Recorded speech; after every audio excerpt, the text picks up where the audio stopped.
और इस वक्त air chief marshal AP Singh क्या कुछ कह रहे हैं, सुनते हैं. So we continued to be cautious.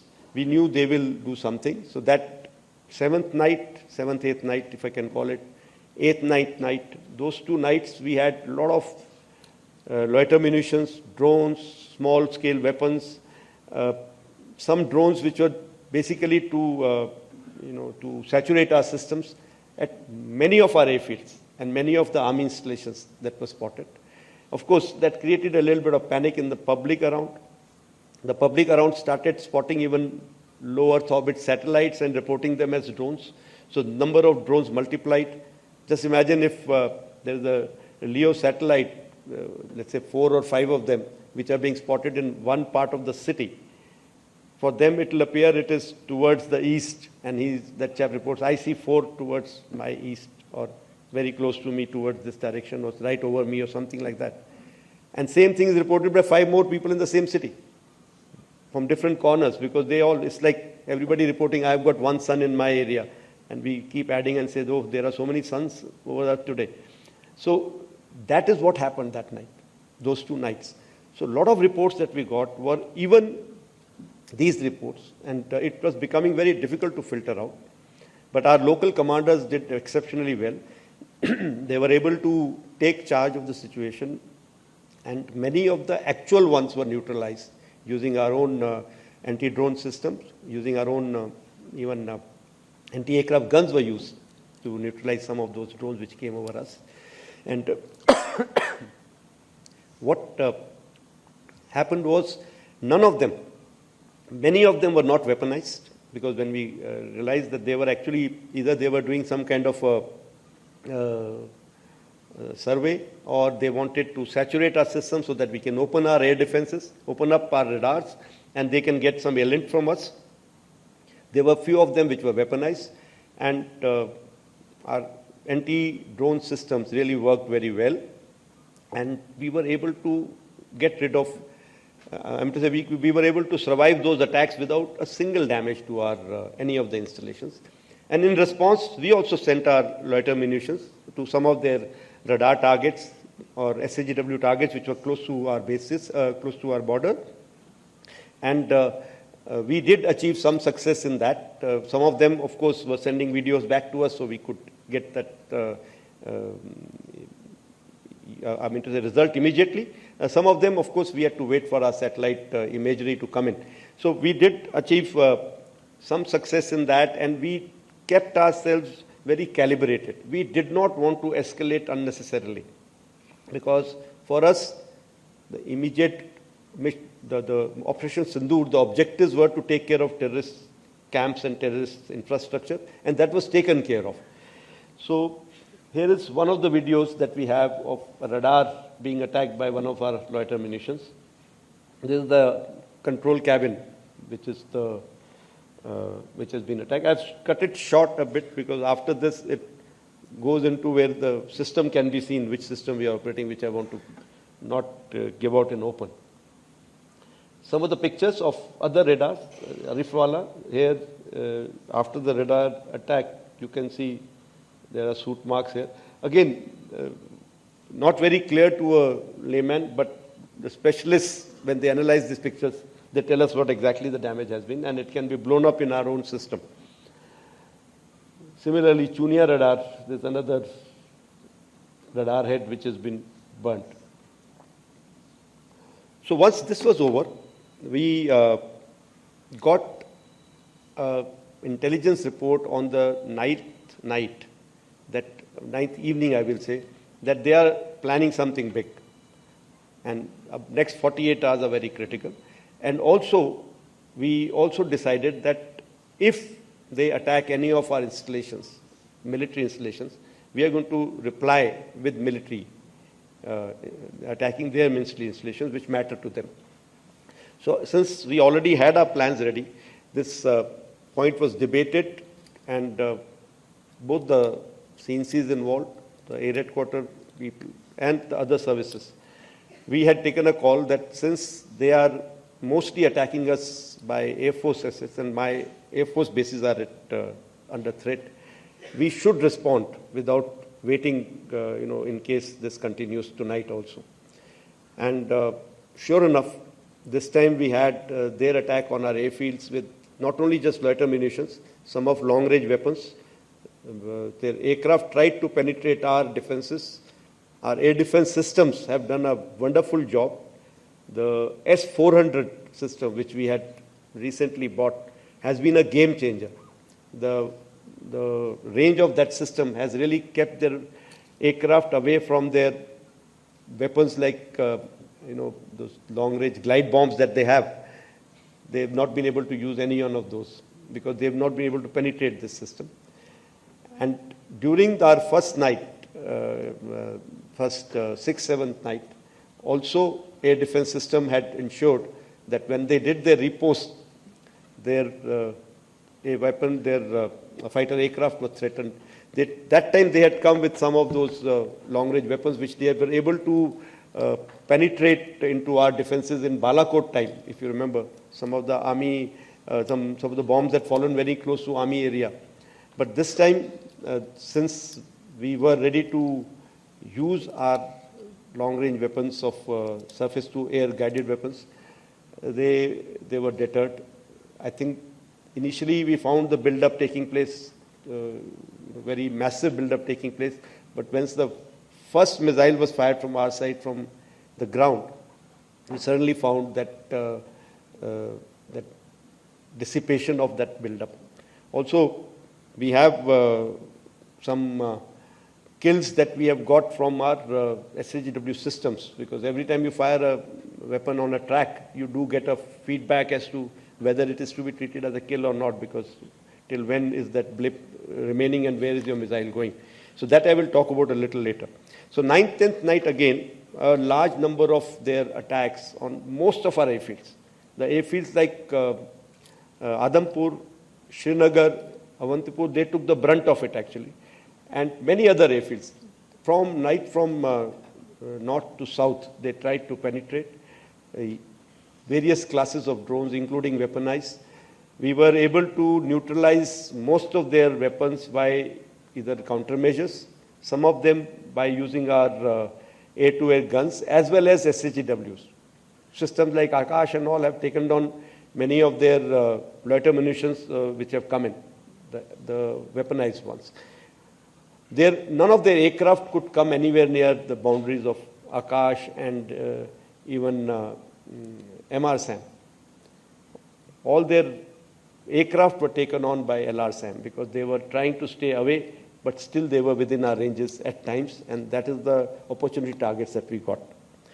As far as our offensive was concerned, so that night we held no hold bar, we didn't have any hold bar, and we decided that we will go attack at Pan front, we will stretch his resources, and the idea was once again not to attack one particular airfield and decimate that airfield. Idea was to give him that feeling or give him that indication that, look, we can attack you deep inside at will wherever we want to. So some of the places that were attacked, like this is a command and control center at their Noor Khan base. This is the after attack, and this is before attack. Rahim Yar Khan base. This is based on specific intelligence. We had taken a call that here we have to attack the airfield. So the airfield was attacked, and their building, the main building where their planning goes on, which is also used as a civil terminal building also at times. As far as Sukur Airfield is concerned, we attacked their UAV hangar and a radar site. You have the visuals available here. This is the hangar which has been flattened, and this is the radar site which is before and after. Bulari, again, an AEWC hangar was attacked, and here we have very clear hint that there was an aircraft inside when this attack took place. Sargodha. Now, we've grown up in our Air Force, dreaming about days like this, ki someday we'll get a chance to go there. And so it just so happens that I got my chance just before I retired. So we attacked the airfield there because we had very hard int on F-16s taking off from there, and the ones who were attacking us in Srinagar as well as in Adampur. So we took on the airfield there. Again, intentionally not taken on certain other installations in this airfield because of some kind of calculation by us that may lead to unnecessary escalation. And this is the last slide I have on this. That is Shahbaz, their Jacobabad airfield, one of them, again, a major airfield that was attacked. And here there's an F-16 hangar, which you can see here. And here, this is the photograph again from open source, from one of their earlier picture of the same hangar. And here, that hangar, which is one half of the hangar is gone. And I'm sure there were some aircraft inside which have got damaged there. So if I can just sum it up, what we were able to get there at least 2 command and control centers in like Murid and Chaklala that I have shown you one of the pictures. At least 6 radars, some of them big, some of them small. 2 SAGW system that is in Nahor and Okara. Then of course runway at Sargoda and Rahimia Khan. 3 hangars that we attacked. One was, of course, Sukur, the UAV hangar, the Bholari hangar of AEWNC, and Jacobabad, the F-16 hangar. And we have indication of at least 1 AEWNC in that AEWC hangar, and a few F-16s which were under maintenance there. Apart from these, the SAGW systems, mostly from, I'm talking about fighter aircraft are from S-400. We have at least 5 fighters confirmed kills and 1 large aircraft, which could be either an Elint aircraft or an AWNC aircraft, which was taken on at a distance of about 300 kilometers. This is the actually largest ever recorded surface-to-air kill that we can talk about. And apart from, of course, this, there are a large number of UAVs, drones. There are some of their missiles which have fallen in our territory. We have recovered a lot of wreckage from these, which now is being studied so that we can make out what did they do, where were they launched from, what route did they follow, what kind of system do they have, whether they have, what I mean to say, what generation those systems belong to, what all features do they have. So that study is going on, and it is going on even in coordination with DRDO. If required, we will also take some other industries' help for that.